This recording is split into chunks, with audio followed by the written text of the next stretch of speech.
Okay, hello everyone. So thrilled that we're going to spend the next hour and 15 minutes together as part of this session. I'll add to Heather's welcomes to all of you on behalf of the STR division. We're very excited for these series of webinars to have taken off and have the opportunity to share and exchange some ideas with all of you. So before starting today's session, I want to just take like 1 minute to share a bit of our overall plans for the STR division. As you might have seen, we have started our 2022 series of symposia. Last week, we had cooperative strategies and organizational structure as the first series, which the recording of which is already available on the STR channel. Today, we'll have a scientific approach to strategic decision-making, but I would welcome and invite all of you to look at the other available sessions that Gwen Lee, Tomasz Oblak, and myself have already organized for this year. Now, for today, the plan is to have a deep dive into a new method of thinking about strategic decision-making, a scientific approach. And Alfonso, Elena, Sharik, and MJ will walk us through this. So just as a background, in strategic decision-making, maybe it's in its early days, the success of firms and managers were sometimes attributed to them being the chief accidental winner, but this could not explain everything. It could also be that some folks attributed this to, well, the manager is the chief visionary. They are the artists. They just know what is it that you're doing, but this is also not a complete picture, not the whole story. After some time, we started thinking about strategic decision makers and as maybe the leaders, the chief implementers that just bring people together. They're the doers and they make things happen. And as our thought process and strategy changed, we started thinking about them as chief theorists. They come with theories, they know what the lay of the land looks. But then there is a big question about the extent to which the theories and hypotheses of managers actually match with the theory. And that brought up the real opportunity of thinking about these managers as maybe chief scientists. And that's what we're going to spend today as a session with. The structure will be to start with Alfonso and Elena promoting the idea around what a scientific approach to decision-making will look like, and then Sharik and MJ really building on that to expand and broaden our view of ways that in which we can think about strategic decision-making to begin with. So without further ado, I'll pass it to Alfonso and Elena.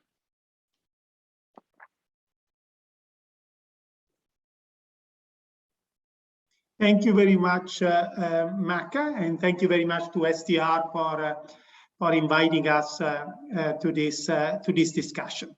So let me share the screen and get started right away so that we can jump into the issue.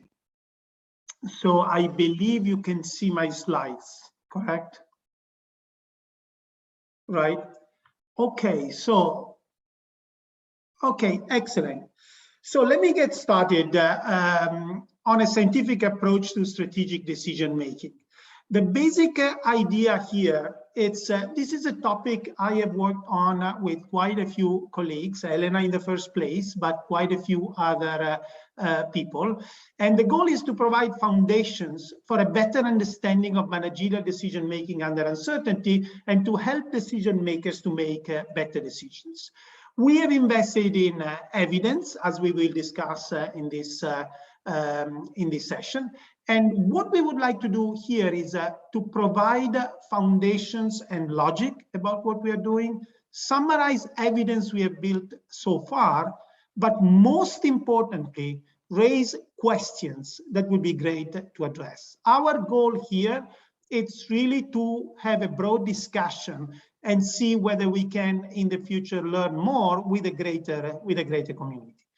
Just in a nutshell, by scientific decision-making, what we mean is decision makers developing theories about the implications for actions of their strategies and testing them.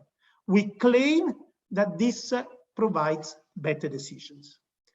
I think that the best way for me to present the logic is through a story. And this is the story of an intriguing scientific decision maker. This guy by the name Gege Mangano, he is the head of a restaurant in Monte Sant'Angelo, one of the most beautiful resort areas in Italy, and I would say in the world. Gege featured on the New York Times, and he really had a great restaurant. Gege was the quintessential example of scientific decision making. Basically, I met him in the early 2000s when he had just started his medium to high cuisine restaurant in Monte Sant'Angelo. And he told me, you know what I did? My theory, he did not name it theory, but basically said, I think that perception of scarcity raises demand. And then his strategy was, as soon as he opened up, people called for reservations, and he claimed that the restaurant was fully booked, in spite of the fact that the restaurant was way empty. And he said, this is an experiment. If I keep doing this and fewer people call, this is the wrong strategy. I falsify my theory. Perception of scarcity does not raise demand. But if I keep rejecting people and I see an increase in the number of people who call, this will corroborate my theory, and scarcity is a good thing for me. This is quintessential scientific approach. It's someone with a theory, with a clear experiment to test the theory, runs the experiment and sees what happens. Let me be slightly more rigorous. He had a model in mind. And what is his model? Consider a linear demand, a standard case. This is what he could have done in the standard situation. Demand is linear, 1 minus price. Profits are price times 1 minus P. Optimal price is 1/2. Optimal profit is 1/4. He went for a different strategy. His experiment was, let me reject 50% of the calls for reservation. My claim is that this raises demand to D prime equal to 1 minus P plus gamma. The gamma is unknown. He does not know whether there will be this gamma or not. In this case, profits will be price times 50% of demand, because he is rejecting 50% of the people, times 1 minus P plus gamma. If this is the case, optimal price is 1 plus gamma divided by 2. These are the profits. And basically, this strategy is worth if gamma is greater than a threshold. Let's call this threshold A. So just to make it very simple, he has two strategies. A standard strategy, no rejections, and a different strategy, rejecting 50%. His claim is the downside of rejecting 50% elicits an upside, which is an increase in demand. But the point is, this increase in demand has to be large enough for me to make this strategy work. And so he runs an experiment. The experiment is he starts rejecting 50% of the calls. He gets a signal, gamma hat. What is gamma hat? Is the share of rejections in his experiments. So what is his prediction of gamma? It's exactly what we do in econometrics. His prediction of gamma is a weighted average between the prior, gamma 0, and the signal, gamma hat, which is the beta hat you get when you run regressions. What is the W? It's the precision of the experiment. The more reliable is your experiment, the more you weight the signal, your regression, compared to your prior and vice versa. So what is the decision?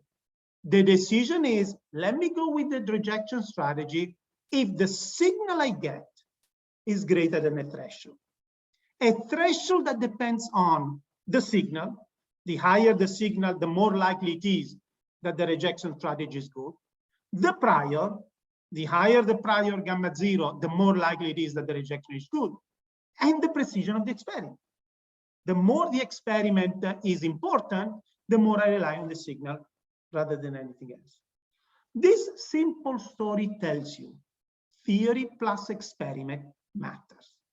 And someone like J.J. Mangano was super clean in his theory and in his experiment.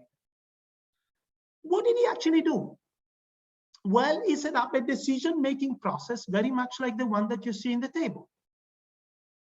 He had two actions. Decision one, 50% rejections. Decision two, no rejections. Then he had two states. Gamma is high with probability mu. Gamma is low with probability 1 minus mu. But what is mu? Well, mu is the probability that the signal is higher than the threshold you saw earlier. Now, for as much as esoteric this might look like to you, this is nothing more than accepting or rejecting a hypothesis, a strategy based on your p-value. This is your p-value. It's the probability that the experiment actually produces a value higher than a threshold that you actually link to the true gamma that you do not observe. And so what is the bottom line? JJ makes a decision based on the expected value of the strategy of 50% rejections, the weights being the probabilities, but these probabilities are exactly the p-values from a regression. Now, it is very obvious that JJ did not run a regression. It is very obvious that he did not do what we normally do when we write papers. But let me say that he acted as if he had done exactly this. So let me make a final statement. Could have he done better? Yes, he could have done better. He could have tested the mechanism. Actually, the big question is, if people keep coming after you reject them, is it perception of scarcity or is it perception of quality? Please note that if the truth is scarcity, you basically want to have a certain pricing policy, a certain advertising policy. If the mechanism is quality, you want to do something else. So basically, he did everything right because he had a treatment, he identified causality, but let me put it this way, he did not test the mechanism. And what we look for is for strategists who actually go all the way through as JJ and possibly also test the mechanism. Let me stop here, and clearly I can take back more, but I think this story really gives you in a nutshell the quintessential, the essence of what we think scientific decision-making is. Please, Elena, let me stop sharing so that you can move on. Excellent, thank you. Thank you, Alfonso, for sharing the theoretical side of, I would say, the scientific experimentation. Elena, I look forward to hearing from you. Absolutely, thank you. Do you see my screen in the right type of display? Can you see my screen? I don't see you guys, so if you can just... Yes, please. Yes, okay, excellent, thank you. So thank you very much. So I will build on what Alfonso just said by saying that, as Alfonso mentioned, the scientific decision maker is one who starts with a theory of the problem that they are facing, and then someone who develops hypotheses building logically on that theory, and then who collects some evidence that can either support or refute those hypotheses, and then makes a disciplined evaluation of that evidence that constitute the basis for that decision. Now, in building this view of the scientific decision-making process, we're essentially building on the intuition that there are synergies and complementarities between two different types of approach that prior literature has identified as appropriate in the context of making decisions in the case of uncertainty. On the one hand, what we would call a cognitive-based approach that essentially builds on the idea that uncertainty can be addressed by using theory, frameworks, or rules to reason through the problem. On the other hand, what we would call evidence-based approaches that essentially suggest that uncertainty can be addressed by learning more about the environment through the collection of systematic evidence. So what we are saying here is that there are synergies in using both approaches together, and this is in line with prior research by other colleagues who have emphasized that approaches that combine cognition with evidence lead to faster learning, superior strategy, and higher performance. So in order to understand more about the way in which a scientific approach to decision-making differs from other types of approaches to decision-making, we engage in a series of randomized controlled trials. Now, obviously, the structure of each trial vary depending on the goals of the specific project. But in general, the basic structure that we follow was that we embedded the training into a set of business support programs that involved hundreds of firms across countries.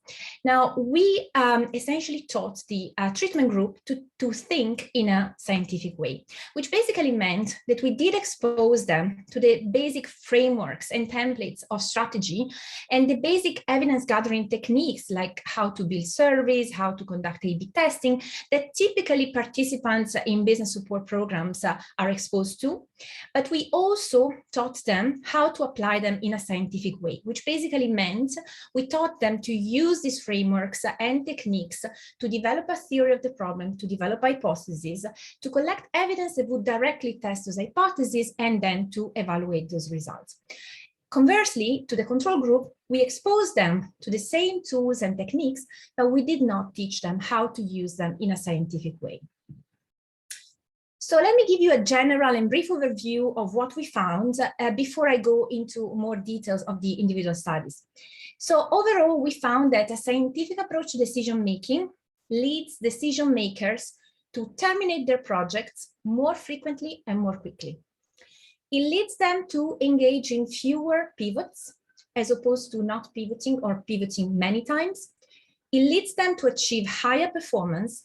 But once we look more closely in that performance, we also see that all treated firms tend to grow in size, but the effect on revenue depends on the degree of business development at which they find themselves at the time of the treatment. We also see that they are more conservative in the assessment of their own ideas, and they also learn more than others. They also make faster and better decisions, which use less information, but information of higher quality. We also find that they are better communicators in that they tend to have higher quality, which essentially gains the approval and the higher valuation of external audiences. And finally, we find that they have a broader reference space that they use in developing their ideas.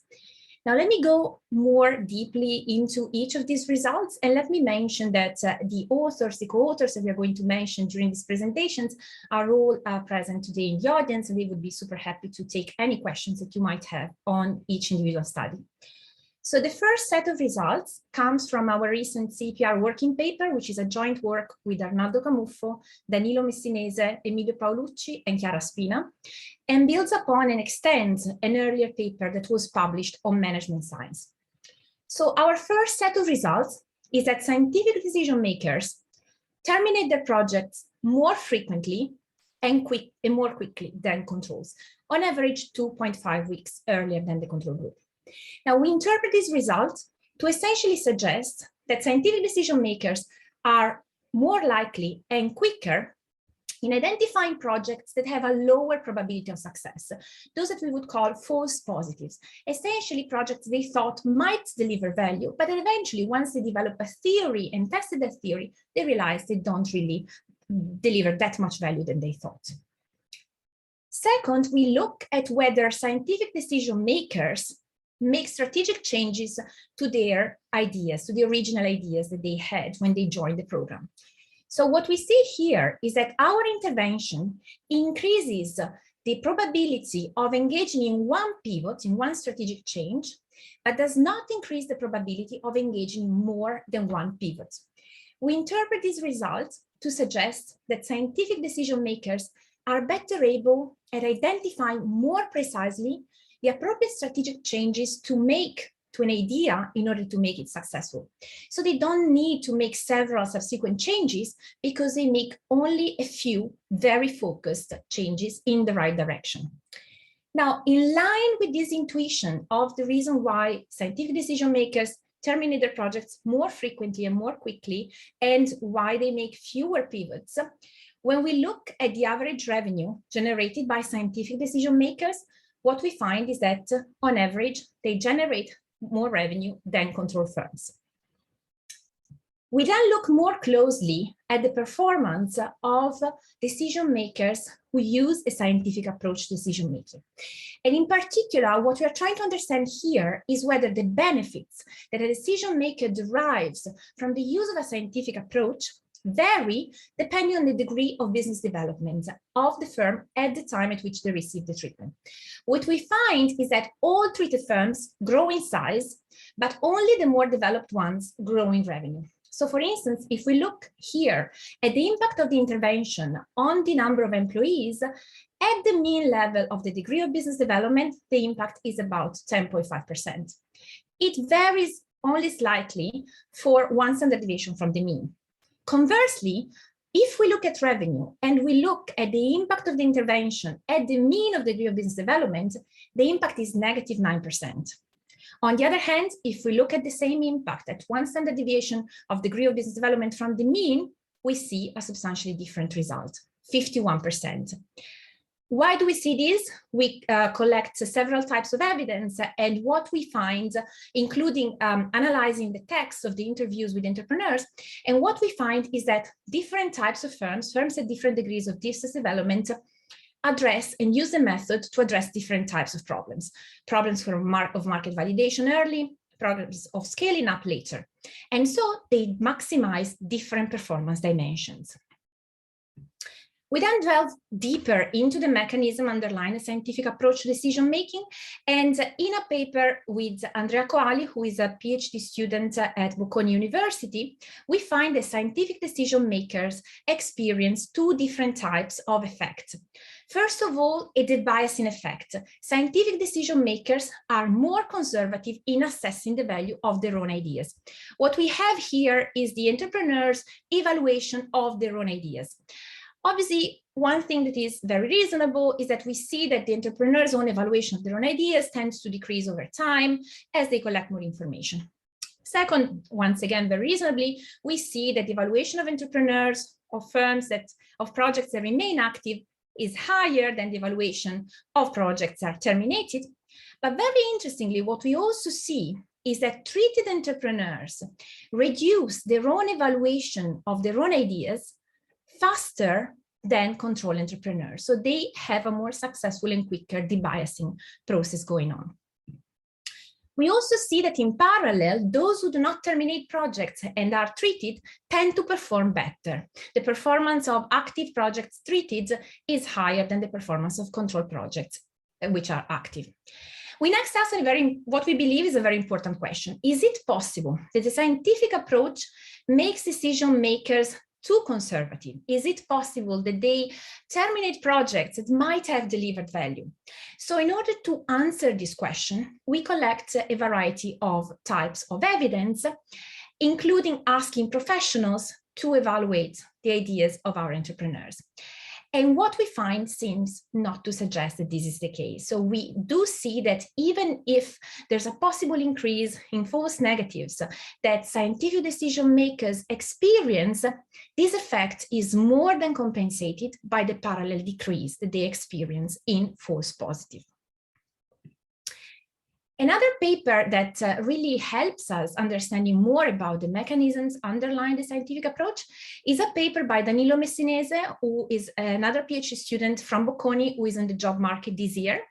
And in this paper, he compares the scientific approach to other types of decision-making approaches, non-predictive approaches, and in particular effectuation, and a control group.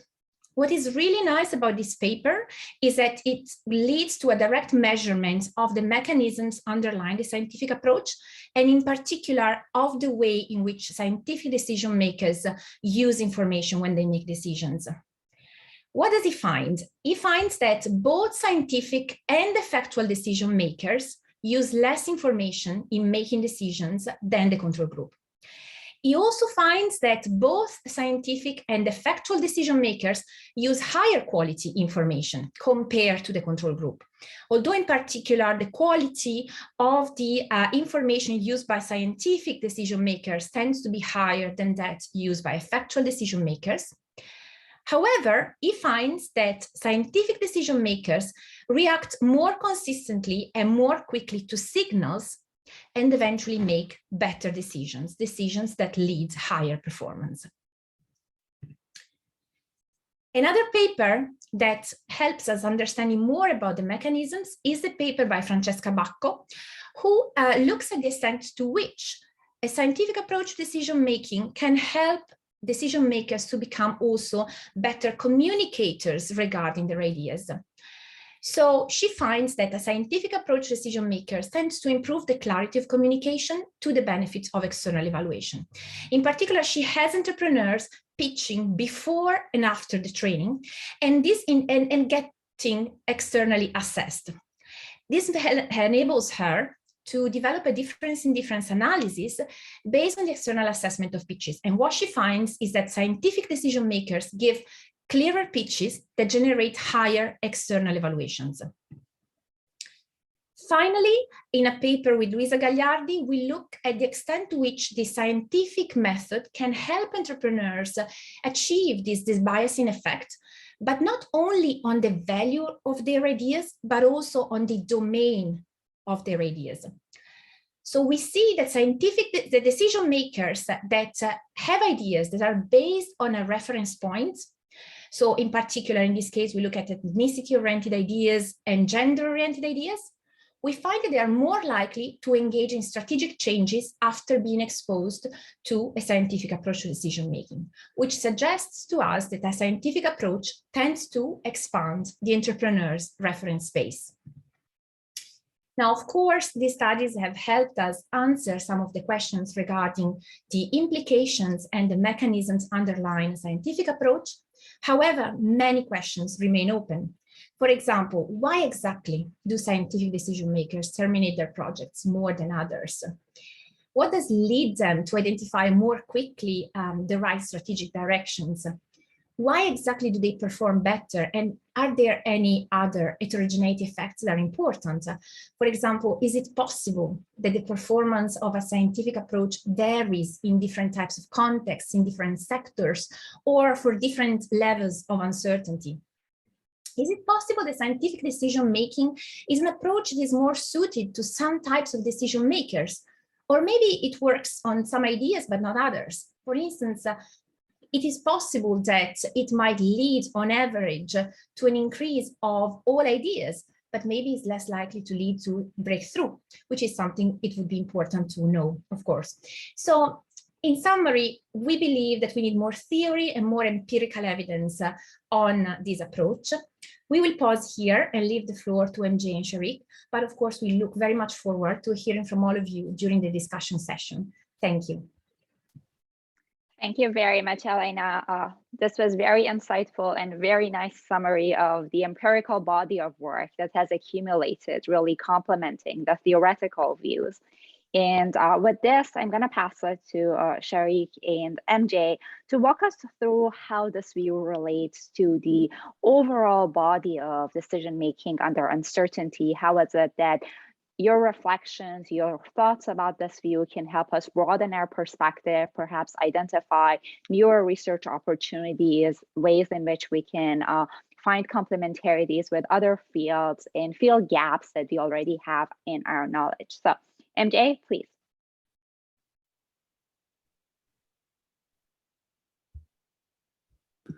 Sorry, I still struggle sometimes with unmuting myself. Thank you for the organizers for inviting my comments. I want to add my own thoughts actually in the context of sort of ongoing research, which is pretty much related to what Elena and Alfonso so masterfully summarized for us. And the sort of question that relates most closely to the session is how does a scientific approach to entrepreneurial decision-making interact with behavioral biases? The behavioral bias that my co-authors here, Meg Garland and Nate Siegert at the University of Utah and I are interested in is entrepreneurial overconfidence. So the broader, sort of deeper question that we are asking is how is it that overconfidence for entrepreneurs is persistent in the face of frequent market feedback? And the types of overconfidence that we are particularly interested in is, on the one hand, overestimation, meaning entrepreneurs overestimating their own sales growth rate. And then relatedly, over precision, which is defined as entrepreneurs' confidence intervals being too narrow relative to the amount of uncertainty that they face. So for this purpose, we follow 1,000 entrepreneurs in Utah for a year, where we basically get a survey from them every month. And these entrepreneurs are sort of concentrated on a wide variety of industries, services, retail, finance, insurance, and also technology. Most of the entrepreneurs that we look at are, seek growth and profit maximization as their primary goal. The median firm size is 5 employees, and they're mostly older than 5 years. So in this context, I want to sort of give you sort of an impression of the data. This is the control group. And what you can see here is the forecast error, right? The forecast of their sales growth relative to realized sales growth. And what you can see is basically the degree of overestimation in this plot. So the median firm overpredicts revenue by around 5% monthly, which sums up to, accumulates up to around 80% overprediction over a year. They're also very over-precise, meaning basically they think they're very certain of their forecasts. Now, so in this context, the type of mechanism that we're interested in that can sustain overconfidence, the one mechanism that we're really interested in is misattribution of causality. So I don't really have to learn from the data if there's always some external reason that has nothing to do with me that leads me to underperform and so therefore overpredict. So how do we measure this? We basically ask entrepreneurs to tell us why they think they didn't perform as they expected. And if they basically in this response say, well, the external environment is to blame, then we're going to check for all of the entrepreneurs that we have in the sample in the same industry. And if they report actually they outperformed, then we're going to say this entrepreneur basically misattributed causality. Then the field experiment that we're running is a random assignment of the scientific approach. It's in style a little bit different than the RCTs that Elena presented, in that it's light touch, right? So we cannot force them to engage with us for like several hours. So instead, it's a monthly reminder to think like a business scientist. And so that means basically think through a rigorous problem development and framing and do hypothesis development, and then test their ideas with some sort of data. So we basically developed this with input by Todd Zanger, and the entrepreneurs are seeing basically a very detailed example of a sandwich shop that thinks about experimenting with introducing breakfast. So let me talk you through sort of the baseline results.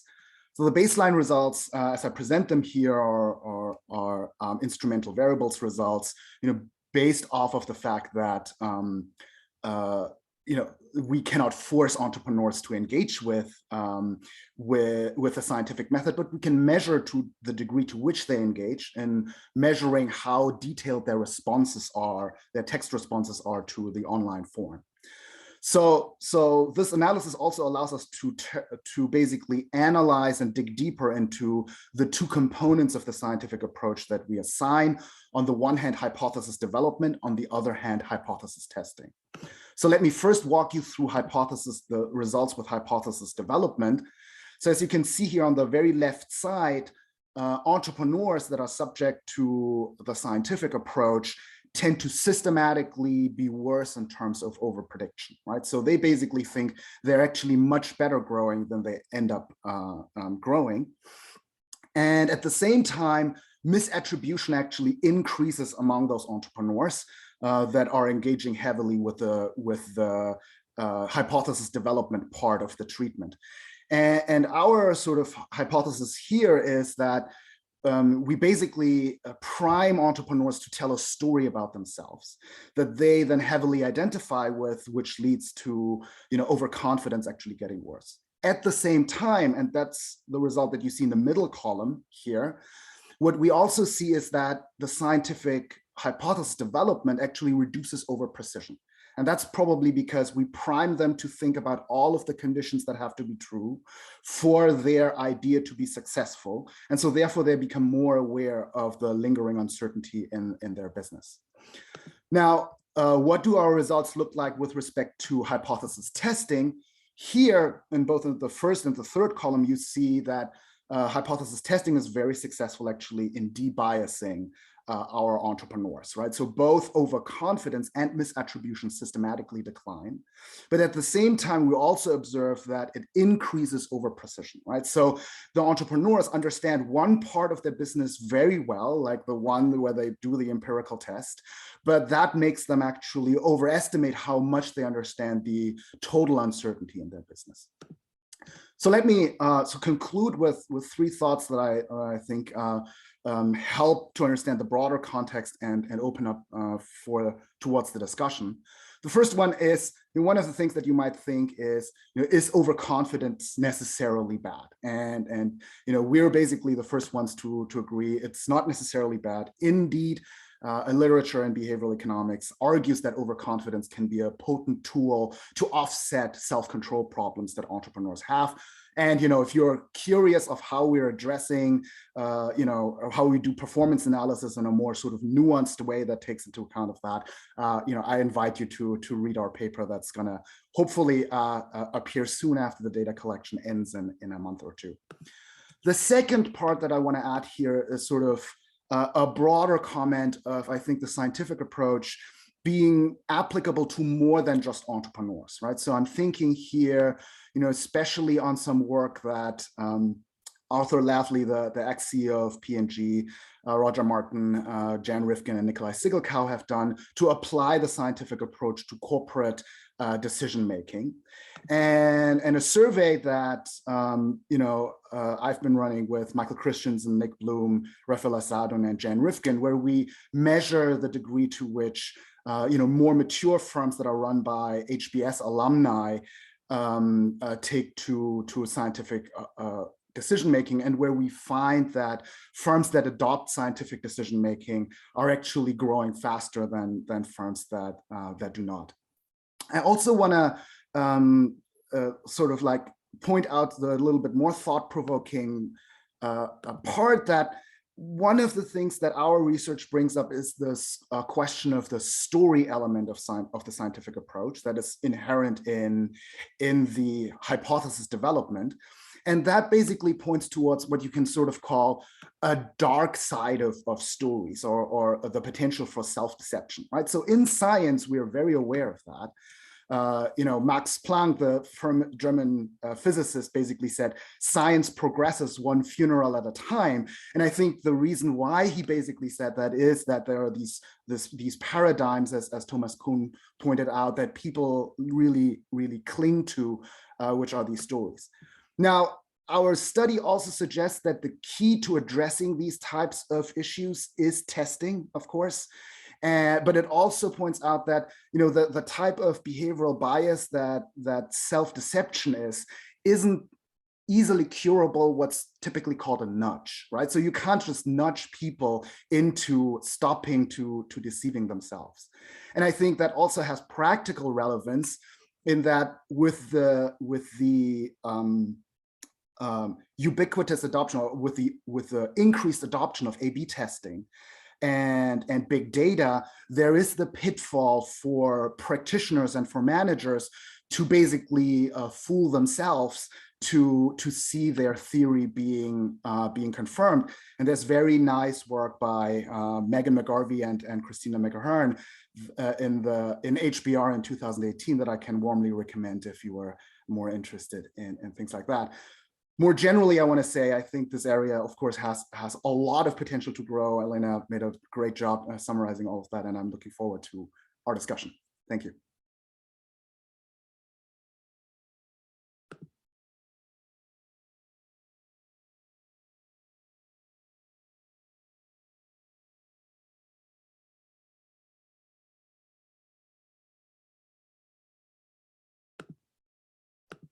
Can folks see my screen? All right. Thanks, Elena and Alfonso and MJ. I really enjoyed the presentations. So I'm going to just use my few minutes to try to kind of think more broadly about entrepreneurial decision making. One of the things that has been really inspirational about this work is it's getting down to kind of the foundations of what we think the entrepreneurial process is about. And in many ways, actually, I went to graduate school at Carnegie Mellon, and everything there was about decision making. All of it.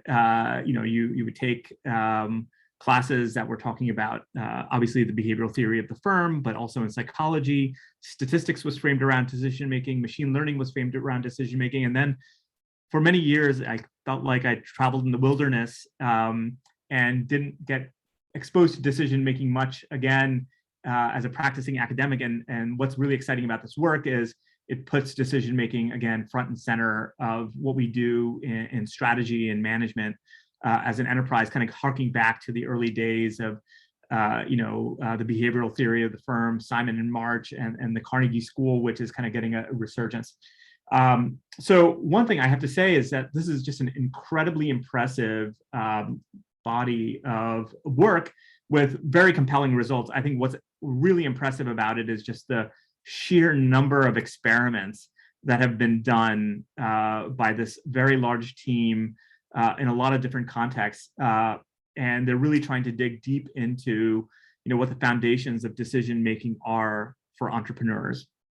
And if I were to kind of summarize the general gist of this work is that going out and collecting evidence about your theories has a huge effect on later performance. And what it suggests is that there are two essential problems that entrepreneurs face when it comes to decision making.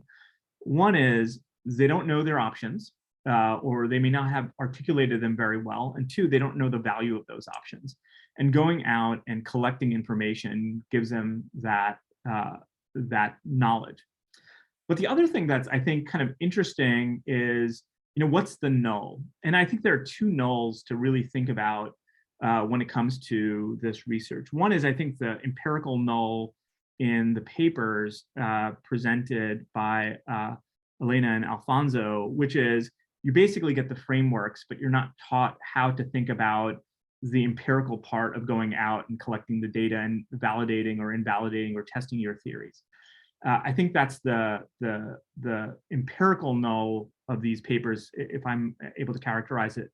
But I also think there's a different null, which is kind of the true null in the real world for most entrepreneurs. And there, I think, actually, most entrepreneurs kind of go with the flow, the principle of least effort. They're doing and not thinking. And in fact, many times they're not doing it all. And I think back to kind of the work by Victor Bennett and Ronnie Chatterjee on the entrepreneurial process. And one of the most striking results from that paper for me, I believe it's a paper that accepted at SMJ many years ago, has not still come out, but I believe it's online, is that most entrepreneurs don't talk to anybody else about their ideas. The vast majority of people have an idea and don't do anything with it. And I think this is really interesting, and I'm curious as to what we can say about decision making with respect to this problem. Why don't most entrepreneurs act on their ideas? Most people kind of give up even before getting external input. And part of the problem, I think, is collecting data is expensive. The cost of testing an idea is actually quite high. And most people don't have either the time, effort available, or the kind of ability to test ideas cheaply. And so for them, actually, this may not work because it's just too expensive for them to test their ideas. And I think the other thing is when you go step back, where we're thinking about a lot of the ideas that are lost, the lost ideas, entrepreneurs that didn't become entrepreneurs, is that opportunity cost is a major issue for most would-be entrepreneurs. And if you look at kind of just the data, both in the Bennett and Chatterjee paper, but also in other contexts, is the biggest problem for a lot of entrepreneurs is dropout. Like they just drop out, they don't pursue their idea, they give up. And we know a lot of would-be entrepreneurs that dropped out. And where does decision-making fit into that context? The other really interesting thing, and I'm just trying to broaden the conversation a little bit, is entrepreneurial decision-making is a bit different than decision-making in other standard contexts. And the reason is there's a white space. You could do anything. It's not like choosing what mutual fund to invest in or what stocks to invest in, or in fact, even what people to hire for a role. In entrepreneurship, you could do anything. So the immense white space, kind of poses a really interesting challenge for decision-making, because you have to come up with the options. And one thing is kind of interesting is that testing and option generation are related, because if you can reduce the cost of testing an idea, you're more likely to generate many ideas that you could quickly test. And so one of the things that I'm really curious about is what does the theory have to say about that? The other thing that I've been kind of curious about, and it reflected a lot in the paper, is the role of self-knowledge. Entrepreneurial ideas aren't independent of the person pursuing them. Oftentimes many of us have talked to entrepreneurs, and they're pursuing ideas that they have no reason to pursue, because that's not what they're specialists in. And so oftentimes the lack of self-knowledge and learning what you're good at is often a very important prerequisite to knowing what kind of entrepreneurial venture would be good for you. And so there are really significant match-specific values. And so we haven't really come up with theories to think about testing those as well. I want to kind of mention this idea of judgment. And I think Elena, when she presented, put this in the idea of cognitive on the left-hand side of her framework. And what's interesting is judgment is really, really critical in decision-making. And in some ways, as PhD students, for instance, we teach them to read lots and lots of papers initially before they even produce papers, so they know what's good and what's bad. And that develops a schema in your head to basically quickly reject ideas even before you pursue them, just by using theory and intuition alone. And so, there's a role that judgment plays, and it's maybe perhaps earlier on to dismiss really the really terrible ideas that you can get rid of. And so judgment's kind of a key thing in many decision-making contexts, especially like creative domains. Judgment precedes production. I mean, we think about this in the context of being a great chef. You need to know what good food tastes like before you can cook. To be a good academic, you need to know what a good paper looks like. To be a good artist, what good art looks like, music, etc. And frameworks are cheaper to use than running experiments. And so the cheapness of the cost of basically deciding is kind of a key consideration, especially when you don't have a lot of bandwidth to test ideas. The other is habits and decisions. Sometimes, a lot, what is that? Indecision fatigue, or what's that term called? But oftentimes you need habits. Habits are really important because they reduce the cost of moving forward, to basically, not think about every single decision, go with ones that are tested, cheap, etc. Where do habits kind of fall into place here, and where is kind of action in propelling people forward? For many entrepreneurs, really, they don't have the routines, et cetera, to build forward momentum. So finally, I think there's a lot of focus on ideas, and there's a lot of other decisions that entrepreneurs make. Is the testing of other choices, like organizational choices, akin to testing ideas? Is that different? And I'll stop there. Thanks very much. Thanks to all four of you for very insightful presentations. I really enjoyed listening to all of them and learning as we went forward. So perhaps we could have a couple of minutes of Elena and Alfonso reflecting on the perspectives that MJ and Sharik shared before opening it for audience questions and discussion. If there is something you would like to share, please. Elena, do you want me to go first, or do you want to, whatever? Sure. Well, So I have a few points, but go first and I'll add my points. Okay, let me just try to do it very. So first of all, MJ, Sharik, super thanks. I think this was, I learned a lot from your presentations and many other things. Let me give you some scattered reflections based on what you said. So first, MJ, I really think we discussed this, and so this is not the first time I hear your talk. But let me say that I really like your paper for at least two reasons. The first reason is that you have a much simpler treatment than what we did, but it seems to be a quite clever way of providing the treatment. So basically, your story is, no, people don't need to be trained as scientists. They have to be reminded that they can think as scientists. And I think this is a great insight, because given the effect of your treatment, this might very well be the case. And it is one of the open questions that I think we should really address. J.J. Mangano was never trained to be a scientist. He was street smart rather than book smart. So he knew how to be scientist by himself. So this is, I think, one question by itself. The second thing, and this is what we discussed, I really like your finding, which at first sounds counterintuitive, but if you think about it, it's actually very effective. Essentially, and you correct me if I'm interpreting you in the wrong way, what MJ finds is that if you are taught or nudged to be scientists, you basically see more uncertainty. But if you think about it, this is obvious, because you are told, look, the world is more complicated than your narrow little garden in which you are. The world is much wider, and as soon as you are reminded that the world is much wider, you perceive much more uncertainty, which is, by the way, it's actually the right thing to do, because the world is more uncertain than what you see in your garden. So by definition, scientists are actually perceive greater uncertainty. Let me go on, Sharik, a couple of things. And first, I think you did a great thing in reminding about the Carnegie Mellon.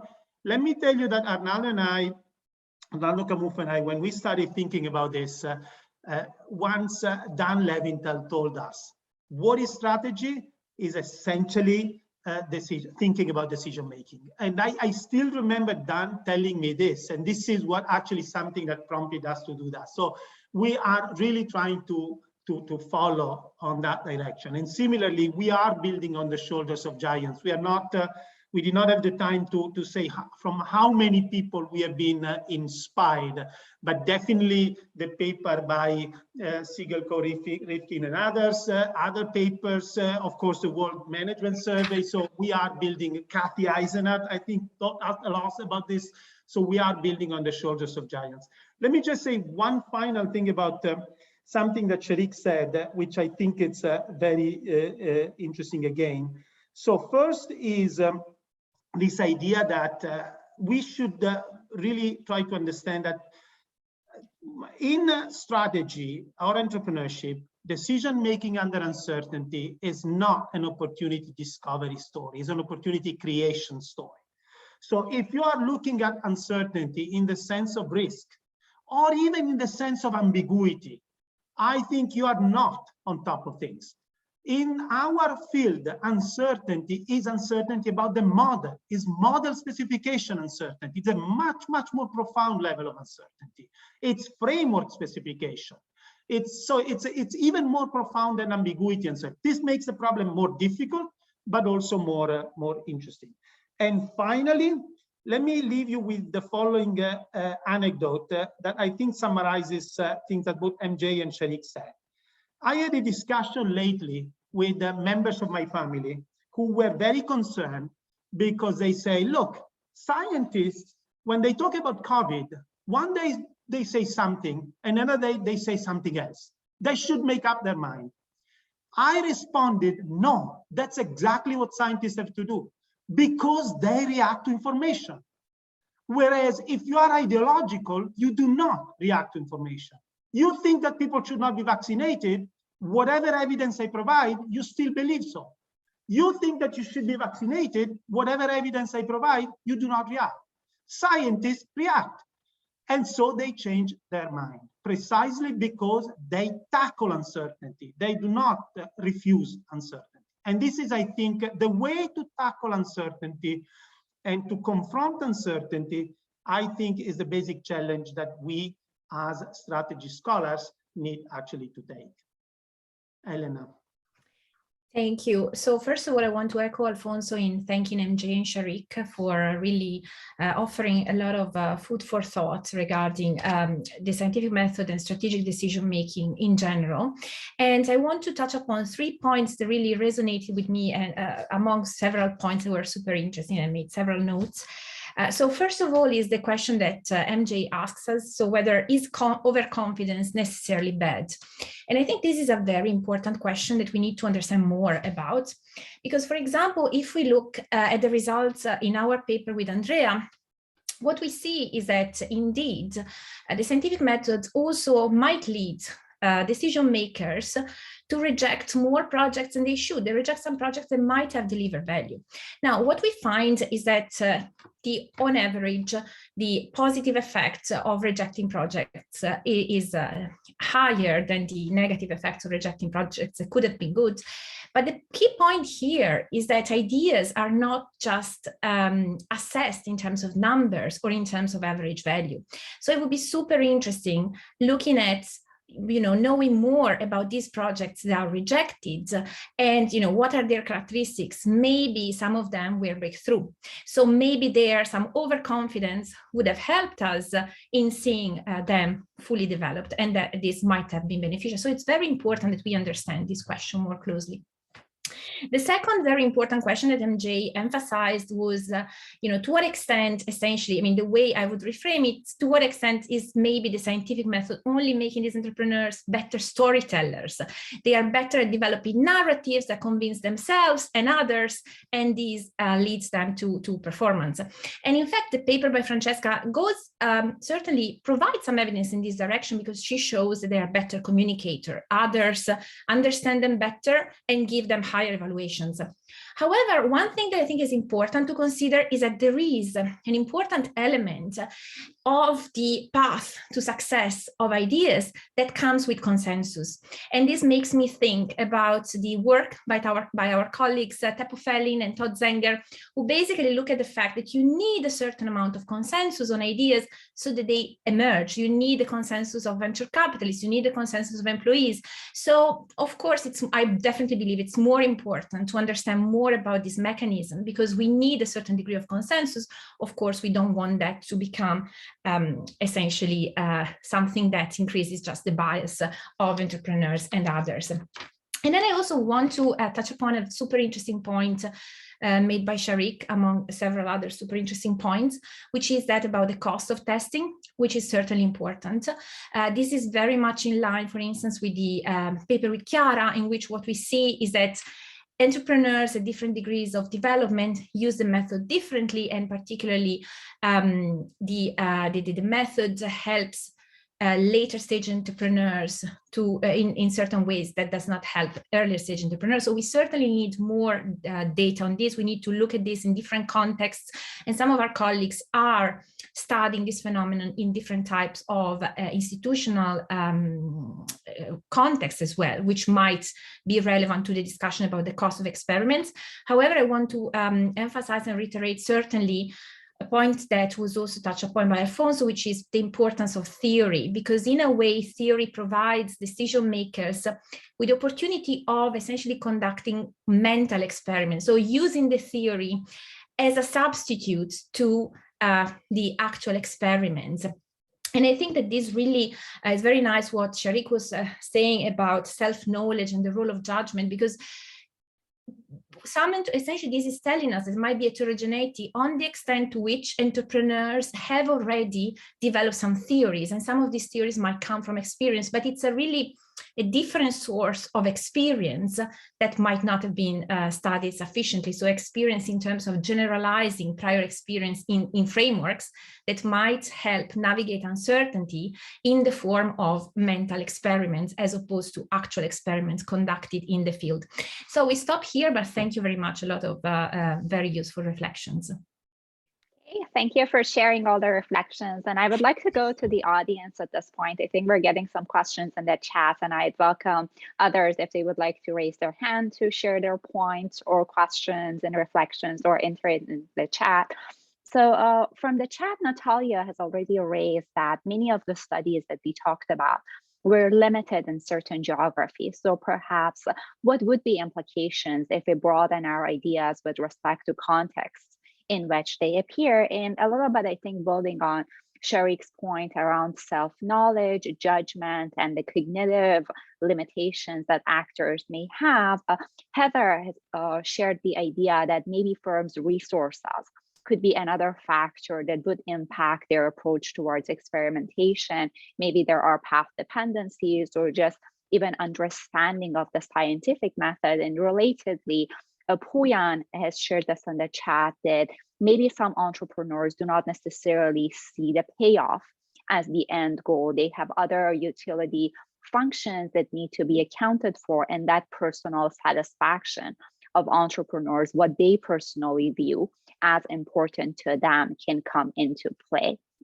And Tumas, he has 2 points. One is, I think, directed related to MJ's paper, which I think we can handle that in the chat. But the second point is very much related to how systematic experimentation could be within firms. Is this in the realm of one single entrepreneur in larger companies, one scientist pursuing this approach, rather than larger firm level formal processes? And to that, maybe I'll add my own question about whether experimentation can happen at the level of industry, at the level of market, things that your co-opetitors do, and as a result of observing their path, their trends, you'll learn something to emphasize. So these are a couple of questions that the panelists would share their perspectives. In the meanwhile, Miguel and Christina, I'll come back to you in a second.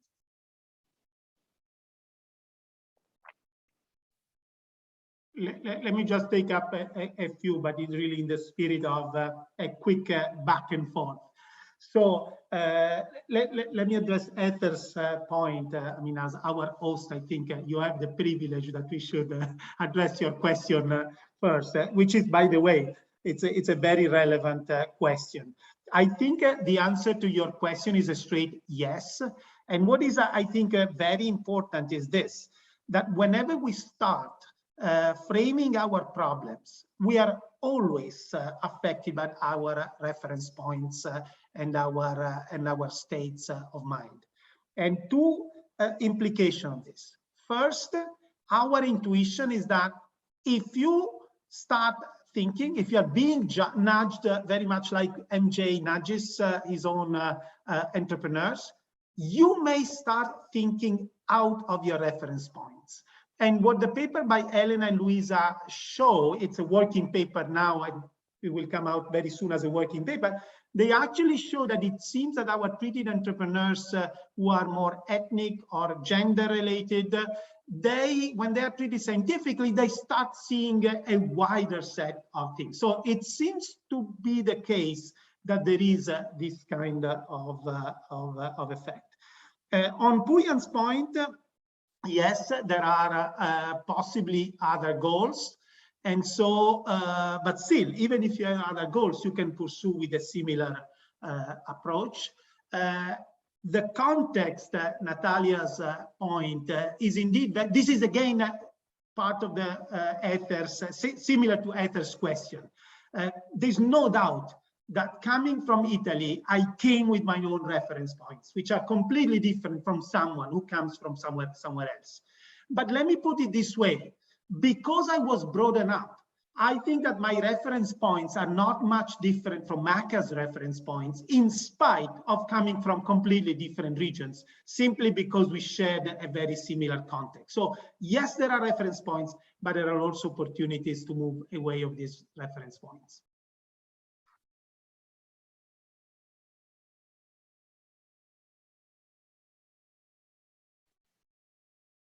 Elena, Sharik, MJ, if you would like to add points. If not, I can ask Miguel and Christina to share their questions and comments. MJ, please go ahead. Yeah, I want to just pick up on the question of different country contexts potentially. I do think that in its application for entrepreneurs that are like mostly one person, I think the country contexts are more the country effects or the contextual effects of the countries are, I think, probably more muted.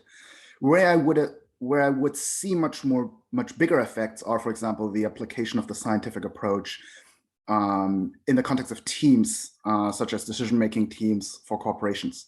Right there, you cannot think about, whether a team really is going to construct hypotheses or tests that are going to falsify the opinions of one particular team member without thinking about culture. And I think that is going to be one of the next challenges, understanding how this application of the scientific approach in sort of like the context of corporate strategy really is going to work. I do, however, think that there are really important contingencies that I think this literature is going to have to tackle soon. And I think that one of the things that Sharik said, right, is what's the null? And in a certain sense, I believe that what's the null is what psychologists call sort of naturalistic decision making, right? So if you have a sort of high validity environment that is very stationary, where you get a lot of valid clues and a lot of feedback, well, then intuition works astonishingly well, right? And in that context, we probably don't need scientific decision making. That is really going to be most valuable in what's called a white space, right? Or what Sharik called a white space, which is the way that Phelan and Zenger look at this, which is you want to create something entirely new. Well, you have to have a prior before you even start to learn. And actually, we all know this as empiricists, right? The data doesn't tell us anything. The data mumbles and the data is very confusing. We have to have an idea of what we ask of the data. And I think that's where the scientific approach is probably also most valuable. Miguel, would you please go next? Thank you. So first of all, Alfonso and Arnaldo know how much I love this, and then I'm learning a lot. And every time that I have interaction with this, I have plenty of questions. So the first one is, so at least since Adam Smith, we have been thinking in the benefits of a specialization. Here, it seems that we are against that. How is it possible that consulting and university don't run these RCTs? Why we need to train managers to do it? What evidence we have that they are doing it well, and they are doing it well in the long term? Why not to keep things separated? So why we're missing things? So this is one provocative question. And the second is, I was very surprised that besides we didn't talk about the long-term effects of that, how is possible we are not doing a simple benefit and cost analysis of each of these interventions? And the simple cost that I'm interested to understand is what managers are sacrificing doing it, because for sure they are putting weight on something that they were not doing before. So it has to be the case that they are not doing something else. So what is the cost for managers of doing this? What is the cost for the organization? What are the benefits and costs? What are the spillovers? So I think A was very silent about this, so I'm very interested. Thank you. Okay, thank you. Christina, would you please?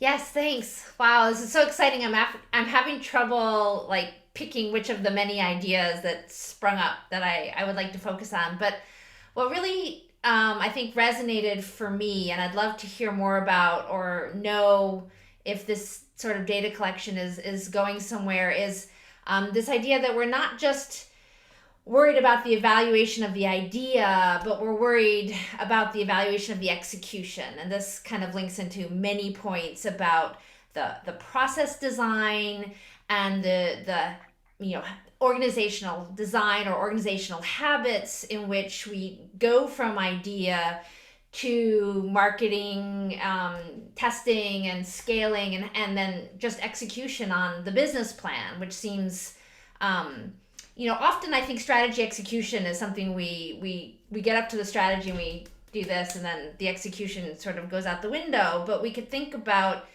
training entrepreneurs also in process design that supports learning, or closed loop investigation, or evaluating whether our data are good. You knew I had to say data somewhere in there, right?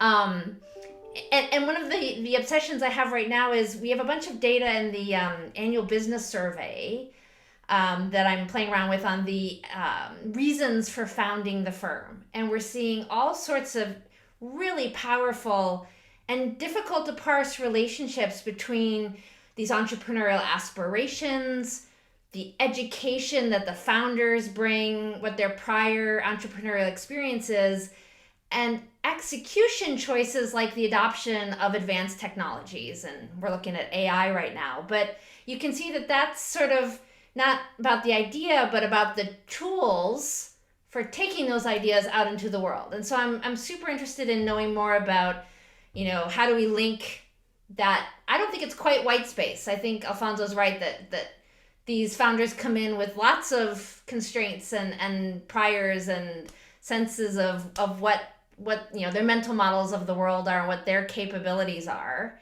And that feeds into lots and lots of choices that I think, play out in big discrepancies in firm performance down the road. Sorry, that wasn't a super direct question, but it's the aspiration training tool piece of the process and not just the idea testing, if you want to boil it down. That's one. Thank you, Christina. And maybe we'll take one final question from Luca before going back to the panelists. Luca, please.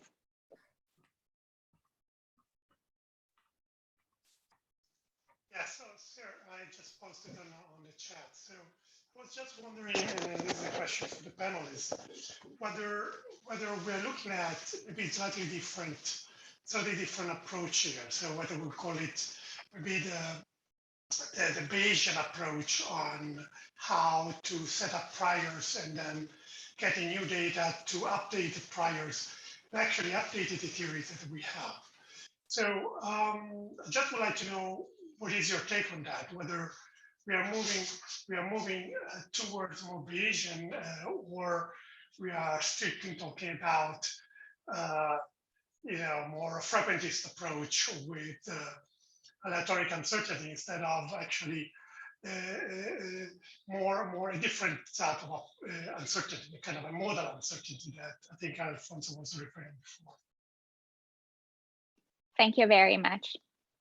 So Alfonso, Elena, Sherry, Sure. MJ, please go ahead. Yeah, I have a comment on Christina's question and also Miguel's question.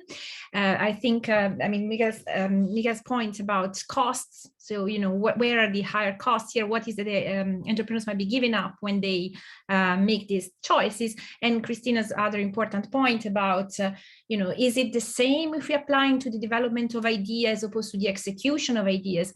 And I think this would be super interesting to conduct more research on. However, based on what we have collected so far, based on not just the quantitative evidence from the RCTs, but also from the qualitative evidence, the kind of idea, the way of thinking about it that we have developed so far is that it's really about different cost return or maybe risk return proposition, in the sense that what we are seeing is that decision makers who apply the scientific method in the context of early ideas, this can be like a sort of high cost, but also high return proposition, in the sense that basically their cost might be higher.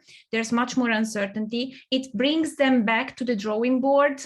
So it stops them from maybe making revenue, from exploiting. It brings them back a little bit to exploration. But it also gives them the opportunity to reconsider some of the choices and possibly puts them on a higher level trajectory. On the other hand, what we seem to have seen is that if the method is applied to the execution of ideas, this is easier. You have the opportunity to test all the options. It's much less expensive, in response to Miguel's point as well. But of course, and the results might be much quicker. much more efficient, but they are also incremental in the sense that the trajectory only marginally varies. So this is what the understanding that we are developing so far about what we've seen so far, but I think it's, of course, something super important to further investigate. Maka, if I may just chime in quickly, again, a super interesting set of questions. Let me take this point that MJ was raising, the what is the null question that Shariq raised, also because it links to Miguel's point. Let me give you what I think the nulls are. Null number one is stubbornness. I still think that the world looks like I am thinking of, in spite of the fact that there is plenty of evidence of the opposite. If you talk to entrepreneurs or managers, I think you find a lot of this evidence. Second, null. I am running big data. I see correlations. I confuse them for causal relations, and therefore I take actions as if these were causal, and I find out that actually that's not the case. Third null, it's J.J. Mangano's null. I think I ran an experiment which tells me something, but the mechanism could be something else. So I think that these are three great nulls of what the ideal scientific decision makers should look like. So our theory, yes, is normative. And in this respect, let me go to Miguel's point, which is a very important point. I think that what we are trying to do is not teach people like J.J. Mangano or Jeff Bezos to act like scientists. But what we have figured out that there is tremendous heterogeneity. I found a restaurant maker like J.J. only after looking for many, many cases. And what we want to do is not to talk to the street smart people who already know that or could be easily nudged by MJ. We would like to talk to the many entrepreneurs, decision makers, or managers. Let me assure you, you have talked to many managers as well, but I have talked to many managers, and I found few with such a clean way of thinking that actually leads to scientific decision making. So yes, we are talking to the average. We are not talking to the extremes. And I think, Miguel, you're asking a very important question. What is the longer term effect? Here we are shopping for questions. And so definitely this would be something interesting to run. But what I would like to clarify is really this aspect that there is a good deal of training at the average, at the median, as opposed to more. On Christina's question, Christina, we learned a lot from you, actually. And what we learned from you is that many of the execution decisions might actually become automated by artificial intelligence. And if so, then there is lots of room for focusing on the more low frequency, high impact decision that artificial intelligence does not cover, and therefore concentrating on that might actually help. But the idea is precisely to work, I mean, the execution question is a great question, and I completely agree with you. But our attention was more on the strategic questions, precisely because maybe some of those questions will be managed by artificial intelligence. The answer to Luca's question is a straight yes. We think this is a Bayesian process, but we also think that people normally react to information. And so reacting to information is a good way to go.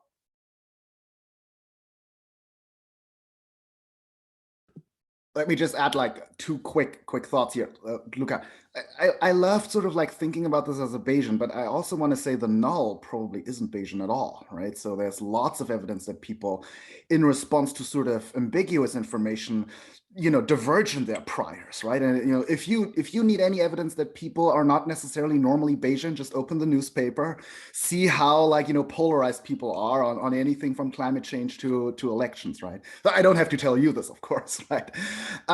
The other thing that I want to pick up on the point that Christina and Tomasz both raised about implementation, which is, I think naturally we would think of sort of a scientific deliberation and good implementation as complements, right? There's a sort of older theory paper by Lee and Puranam and the SMJ in 2015 that basically said also imperfect strategies should be implemented perfectly so that the decision makers can learn from them. But like very cognizant of people's limits, I actually agree with Miguel, which is, I think decision makers do not necessarily always perceive this complementarity.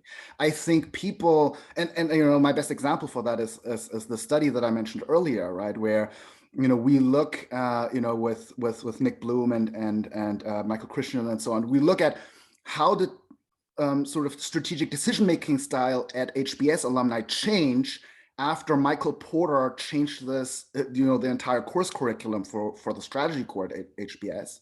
And what we find is that in response to that, strategies do become more formalized, but there's less attention paid to implementation, which tells you something about, well, decision makers very often think about deliberation and implementation as substitutes, which we all sort of agree they shouldn't, right? In perfect strategy, you learn the best if it's implemented very well. And I think that's also something that, we have to sort of keep in mind, that this is perceived as a substitute, even though I think from a normative perspective, it isn't.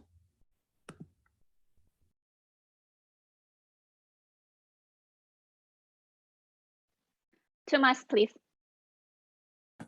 Okay, thank you so much. Thank you everyone for the great session. I have a quick question in terms of related to Miguel's point on long-term effects. So how are you thinking about, as firms grow, how do the scientific decision-making thinking gets formalized across the firm?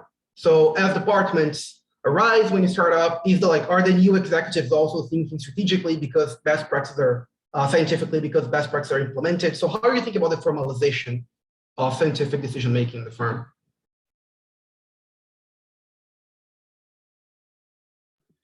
So sorry, I'll chime in, because this is exactly what our paper with Michael, Nick, Rafaela, and Jan is about, and you can find scientific decision-making basically in all stages of the decision-making process, right? Like beginning with, do decision makers systematically explore alternatives to a given strategic proposal? Do they, in the face of uncertainty, do they start to explicate the assumptions that have to be true for the chosen alternative to be the preferred one? How do they decide which strategic choice to go with? Do they go with the one that has the best evidence, and so on, up until the implementation stage, of course, right? How do they communicate these ideas? Do they transparently lay out the scientific logic, or sort of like the causal logic? And then how do they learn from the implementation outcomes, right? Do these implementation outcomes, like signals from an experiment, how do they know whether what they did is actually causal or not causal? And then how do they interpret the signals from that? Do they update their strategies, the theories of their firm, and so on, right? So I think there's, obviously much more scope in learning how this works in large organizations. But again, like, the HBR piece by Lafley at co-authors is a great guide as a starting point to understand how large corporations can think about applying the scientific method. Maybe can I add a little bit to that question? It's a great question. We did, I have a paper with my colleagues, Rem Koning and Ronnie Chatterjee, on A/B testing inside companies. And it's an empirical paper, but we had a great opportunity to talk to folks that run like experiments, randomized controlled trials frequently inside their organizations. And one of the companies we talked to actually made a big shift where they actually didn't run any experiments at all to building an in-house system for running experiments frequently. And one of the things that really changed was at the leadership level, what counts as evidence for a claim. And so they were talking about how, if you were a very charismatic product manager, you could go up to the vice president of product and say, hey, I want to make this change, and convince them to make this change.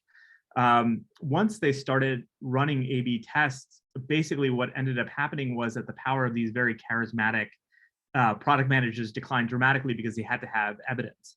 they had to have p-values, and the language of decision-making shifted from what do you believe, why do you think this is going to happen? So storytelling to basically data. What are the p-values?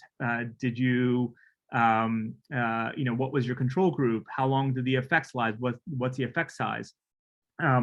And actually, what was really very interesting is that political disputes inside the organization, where one group wanted to make a change that may have a negative short-term effect on another group, would be resolved essentially politically. Change from conversations about, okay, tell me the test. If we want to show that we're going to make this change, what are the costs, the benefits, and these have to be quantified. And these then essentially get institutionalized into meetings and demands for evidence. So that's one way to basically make this kind of organizational and persistent, because leaders now demand certain pieces of evidence before decisions get made.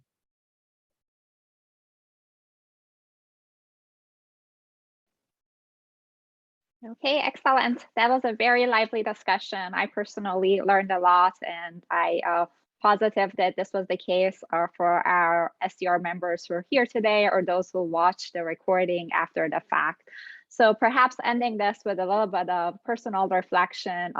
Alfonso started with JJ's example, and we all know probably from cooking that experimentation is core to finding new recipes. And as you look at facial expressions of all your family members, you know which experiment was successful and which one was not. And it's still impressive that when that same person who is doing experimentation every day as part of their cooking task, when they switch to the manager role, they do not see that transition. So this looks like to be an amazing opportunity for managers and for all of us in life to take that more seriously. So thank you again to all of you. I'm going to enter in the chat the link to STR website with our upcoming events, Symposium, Meta Theory, Meta Method, and a number of social events that the STR division is organizing for members over the next couple of weeks, and encourage all of you to join us again. So hope you have a wonderful rest of the day, and see you later soon in future events. Bye. And Maka, thank you so much for moderating this and organizing this. We really appreciate your time and effort on this, in addition to the panelists. Thank you. Thank you. Yes, thanks. This was so fun. Thank you. Thank you very much. Yes, thank you.